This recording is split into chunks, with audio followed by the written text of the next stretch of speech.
Share કરો, subscribe કરો કાઠિયાવાડી ગૌરવ ચેનલને। જે લોકો પથારીમાં નામ જપ કરતાં કરતાં ઊંઘી જાય છે તેમને આ સત્ય જરૂર જાણવું જોઈએ।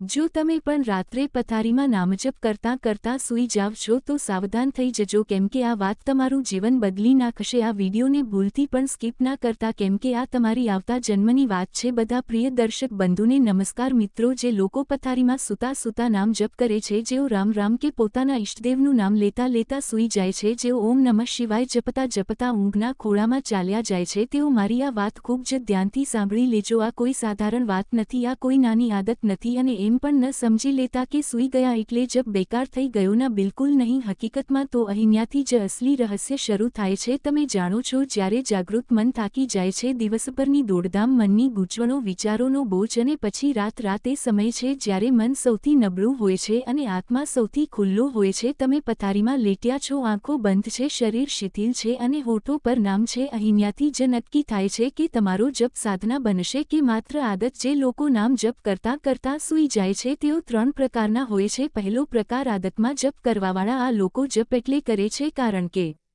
કોઈએ કહ્યું હતું, વિડીયોમાં સાંભળ્યું હતું, ડર લાગે છે, વગર જપે સૂવામાં। આમનું મન નામમાં નહીં, બસ ઓશિકામાં હોય છે। જેવું શરીરને આરામ મળ્યો, નામ છૂટી ગયું, ઊંઘ આવી ગઈ, આમનું જપ સપાટી પર જ રહી જાય છે। બીજો પ્રકાર, ભાવમાં જપ કરવાવાળા। આ લોકો નામ લે છે અને છાતીમાં હળવી ગરમી આવે છે, આંખોમાં વિનાશ ભરાઈ આવે છે, દિલ નરમ થઈ જાય છે, ઊંઘ આવે છે, પરંતુ નામ પૂરી રીતે તૂટતું નથી। આમનું જપ અવચેતન એટલે કે સબકોન્શિયસ સુધી પહોંચે છે। અહીંથી નામ ધીરે ધીરે સંસ્કાર બનવાનું શરૂ કરે છે। ત્રીજો પ્રકાર, જે સૌથી દુર્લભ છે, આ એ લોકો છે જેમના માટે નામ જપ એટલે શ્વાસ, નામ જપ એટલે આશ્રય, નામ જપ એટલે સમર્પણ। આમનું શરીર સૂવે છે પણ ભીતર જપ ચાલતો રહે છે। આવા લોકો સૂતા નથી, નામમાં વિલીન થાય છે। હવે ધ્યાનથી સાંભળજો સૌથી મોટું સત્ય, જો તમે નામ જપ કરતાં કરતાં સૂઈ જાવ છો તો આ પાપ નથી, આ ભૂલ નથી, પરંતુ આ ચેતવણી છે। કેમ? કારણ કે ઊંઘમાં જતા સમયે તમારું મન જે ભાવમાં હોય છે, રાતભર એ જ ભાવ તમારા ચિત્ત પર લખાય છે। ઊંઘ પહેલાનું મન એટલે આવતા જન્મનું બીજ। શાસ્ત્રો કહે છે, યમ સ્મરણમ ભાવમ ત્યજતી અંત કલેવરમ। જે ભાવમાં મન અંતિમ ક્ષણોમાં હોય છે એ જ ભાવ જીવનની દિશા નક્કી કરે છે। હવે વિચારો, જો રોજ રોજ નામ જપ કરતાં કરતાં તમે બેભાન થઈ જાવ છો તો શું નામ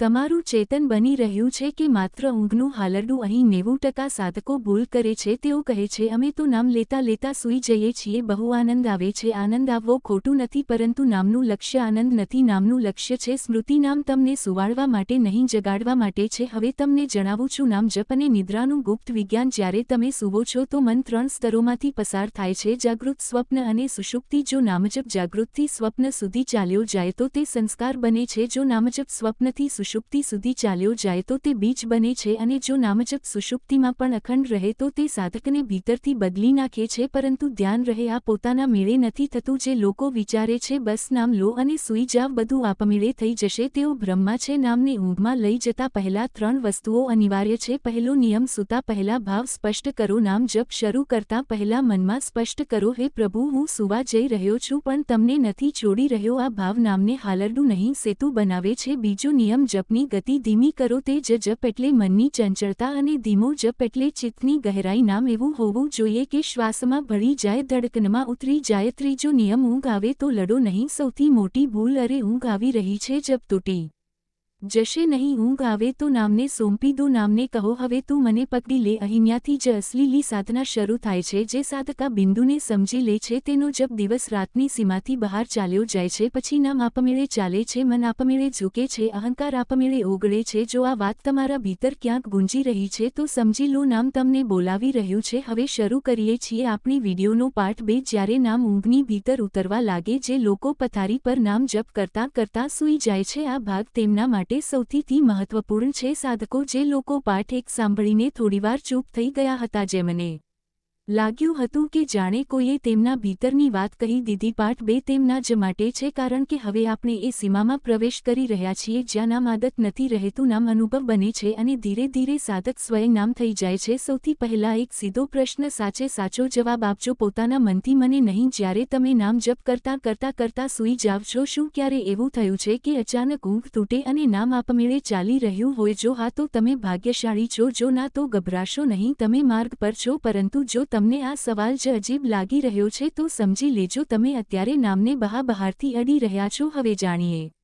નામ જપ કરતાં કરતાં સૂઈ જવું ખતરો કે કૃપા? આ સવાલ બહુ લોકો પૂછે છે. શું નામ જપ કરતાં કરતાં સૂઈ જવું આધ્યાત્મિક પતન છે? ના, બિલકુલ નહીં, પરંતુ આ પરીક્ષા છે. કારણ કે અહીં બે રસ્તા ખુલે છે. પહેલો રસ્તો નામ એટલે ઊંઘની ગોળી. આ રસ્તા પર ચાલવાવાળા કહે છે નામ લેતા જ ઊંઘ આવી જાય છે, બહુ શાંતિ મળે છે, સાંભળવામાં સારું લાગે છે, પરંતુ ભીતર એક ખતરો છુપાયેલો છે. જો નામ માત્ર તમને સુવડાવવાનું સાધન બની ગયું તો એક દિવસ એવો આવશે નામ લેશો પરંતુ ચેતના નહીં જાગે, બસ શરીર ઢીલું પડશે, નામ ધીરે ધીરે શક્તિહીન થઈ જશે. બીજો રસ્તો નામ એટલે જાગૃતિનું દ્વાર. આ રસ્તા પર ચાલવાવાળા કહે છે ઊંઘ આવે છે પણ ભીતર કોઈ જાગતું રહે છે. આ લોકોની સાથે અજીબ અજીબ વાતો થવા લાગે છે.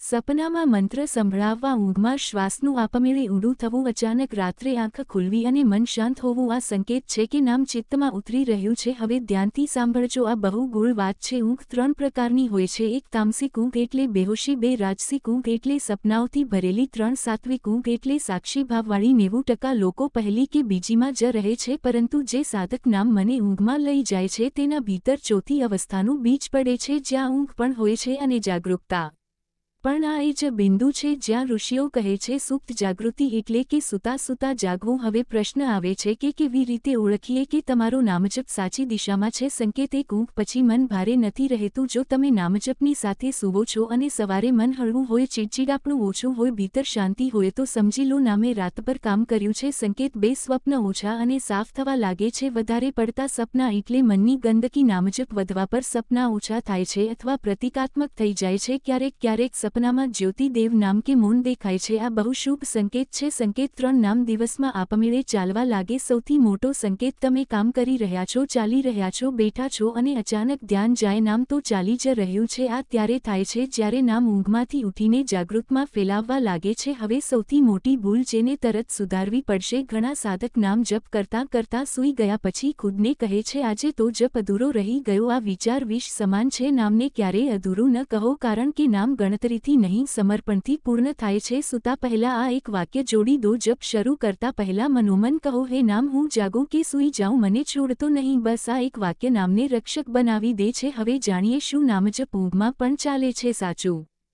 સાંભળો, જો નામ માત્ર હોઠો પર છે તો નહીં, અને જો નામ મનમાં છે તો ક્યારેક ક્યારેક, અને જો નામ હૃદયમાં ઉતરી ગયું તો હા, હૃદયનું નામ ક્યારેય સૂતું નથી. અહીંયાથી સાધના બદલાઈ જાય છે. પછી જપનો સમય નક્કી નથી રહેતો, માળાની સંખ્યા ગૌણ થઈ જાય છે અને અહંકાર ધીરે ધીરે ઓગળવા લાગે છે. સાધક કંઈ પણ દાવો નથી કરતો, બસ એટલું કહે છે હું નામના ભરોસે છું. એક ગુપ્ત ચેતવણી બહુ જરૂરી છે. જો નામ જપ કરતાં કરતાં માથું ભારે રહેવા લાગે, ઊંઘ બહુ વધારે આવવા લાગે, જીવન પ્રત્યે ઉદાસીનતા વધે, તો સમજી લો નામ નહીં તમસ હાવી થઈ રહ્યું છે. આવી સ્થિતિમાં જપ બેસીને કરો, દીવો પ્રગટાવો, કરોડરજ્જુ સીધી રાખો. નામને ક્યારેય આળસ સાથે ન જોડો. જો તમને લાગી રહ્યું છે આ તો મારી સાથે થઈ રહ્યું છે, તો ડરો નહીં, નામ તમને અંદરથી ઘડી રહ્યું છે. હવે શરૂ કરીએ છીએ પાઠ 3, જ્યારે ઊંઘમાં પણ સાધક જાગવા લાગે. આ ભાગ બહુ ઓછા લોકો સમજી શકે છે અને તેનાથી પણ ઓછા લોકો સહન કરી શકે છે. જે અહીં સુધી આવ્યા છે તેઓ સામાન્ય શ્રોતા નથી, કારણ કે હવે આપણે એ સીમામાં પ્રવેશ પડ્યા છે અને મન આપમેળે ઝૂકવા લાગ્યું છે. તો સમજી લો નામે તમારો સ્વીકાર કરી લીધો છે.